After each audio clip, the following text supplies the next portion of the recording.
kabar semuanya? Semoga Moms dan keluarga selalu dalam keadaan sehat dan baik ya. Senang banget nih saya Febri Rizky Yahya bisa menemani Moms semua untuk ngobrol-ngobrol dalam episode kali ini. Dan pastinya saya nggak sendirian nih Moms, karena saya ditemani oleh Citra Anisha, MPSI psikolog anak dan remaja dari 3 generasi. Kita ngobrol-ngobrol nanti ya Mbak Citra ya. Apa kabar nih? Baik, alhamdulillah sehat. Mbak Febri gimana? Baik juga, alhamdulillah sehat. Mungkin agak sekarang dikit nih karena lagi PJJ. Betul, pastinya ya, karena udah lama juga nih periode PJJ-nya. Benar banget. Nah, kegiatan pembelajaran online ini ya Moms ya, sudah berlangsung selama kurang lebih 8 bulan. Ada sih parents yang sudah bisa beradaptasi dengan baik, tapi ada juga yang masih menemui berbagai tantangan seperti saya contohnya ya.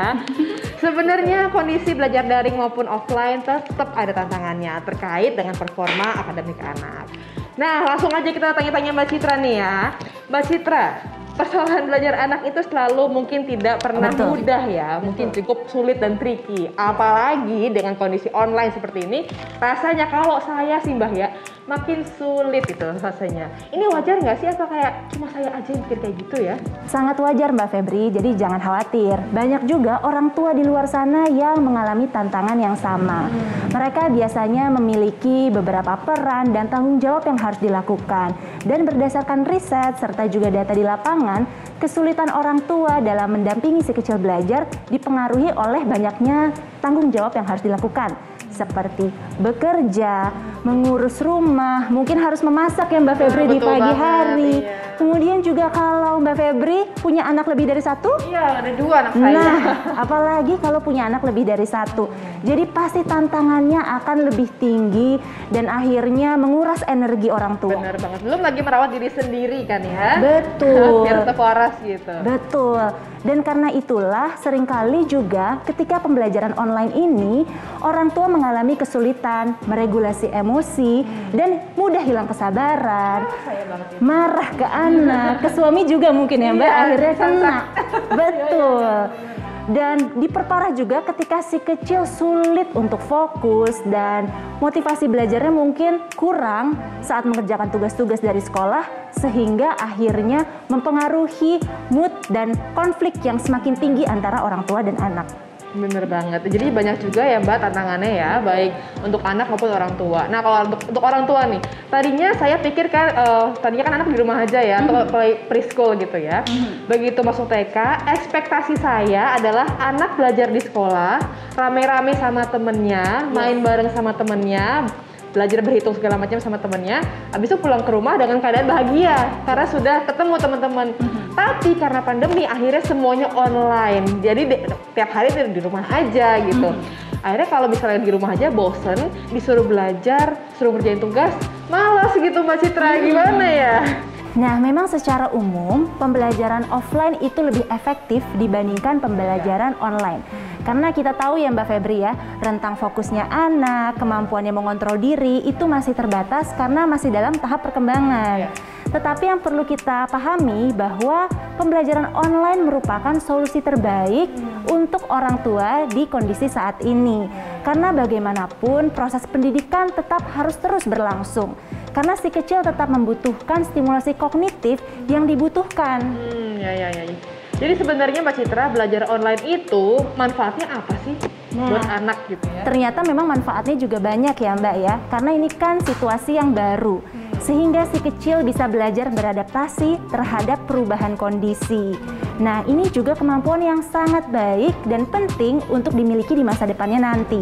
Kemudian si kecil juga bisa belajar untuk lebih mandiri dalam belajar.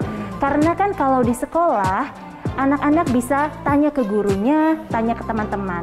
Tetapi ketika pembelajaran online itu menjadi terbatas. Sehingga dia harus berusaha menyelesaikan sendiri masalah yang dihadapi.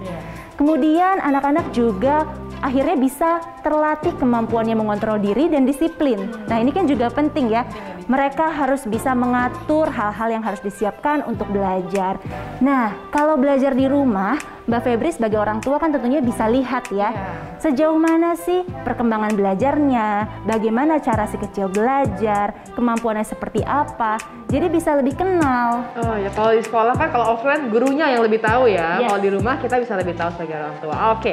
Nah Mbak Citra, karena belajar online anak-anak kan mau nggak mau ya, jadi lebih banyak terpapar oleh gadget, ya Yes, kan? pastinya.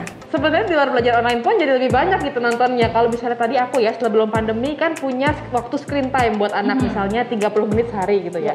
Cuma karena belajar di rumah aja, stay at home gitu, lama-lama anak bosen dan jadi lebih banyak nonton YouTube misalnya di luar belajar online itu sendiri. Itu gimana sih Mbak? Jadi memang terdapat survei di US yang menemukan bahwa terjadi peningkatan penggunaan gadget setidaknya 2 kali lipat selama masa pandemi ini. Jadi Mbak Febri nggak sendirian. Oh iya, jadi banyak ya. Bahaya nggak itu? Terjadi secara umum begitu. Tetapi perlu diperhatikan juga karena banyak sekali risiko yang mungkin terdampak untuk si kecil juga, terutama dalam hal kesehatan fisik, kesehatan mata, kesehatan mental. Ini semua bisa terpengaruh ketika penggunaan gadget terlalu berlebihan. Bahkan hingga fokusnya juga bisa berkurang begitu. Jadi memang kita harus mencegah penggunaan gadget agar tidak terlalu banyak. Caranya juga ada beberapa nih tipsnya nih. Gimana nih Mbak Citra? Pasti ditunggu-tunggu sama mam semua di rumah. Betul. Yang pertama, memang orang tua perlu memastikan bahwa si kecil memiliki kegiatan bebas gadget seperti berolahraga atau berkebun, memasak, menyusun puzzle, berkreasi. Banyak sekali sebetulnya kegiatan-kegiatan yang bisa menstimulasi kognitif.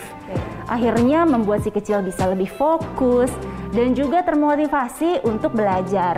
Lalu yang berikutnya, bisa juga orang tua terapkan bahwa di sela-sela waktu kosongnya si kecil belajar, bisa ingatkan untuk minum air dan lakukan peregangan tubuh yang ringan. Jadi si kecil juga bisa siap untuk belajar di pelajaran berikutnya ataupun mengerjakan tugas-tugas yang menantang. Jadi tetap tidak lupa bergerak ya. Betul, karena bergerak itu adalah kebutuhan utamanya si kecil.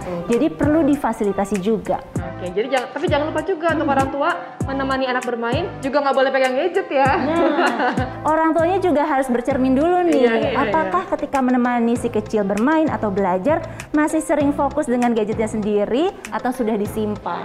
Oke, jadi harus sepenuh hati gitu menemani anak, gadgetnya disimpan dulu kalau nemenin anak belajar dan bermain ya Mbak Citra. Betul ya? sekali. Oke, benar banget. Oke Mbak Citra, terima kasih banyak nih tips-tipsnya sangat bermanfaat dan semoga moms semua di rumah dapat mengamalkan semua tips dari Mbak Citra tadi, oke? Hai moms, jadi belajar online memiliki kelebihan dan kekurangannya masing-masing pastinya.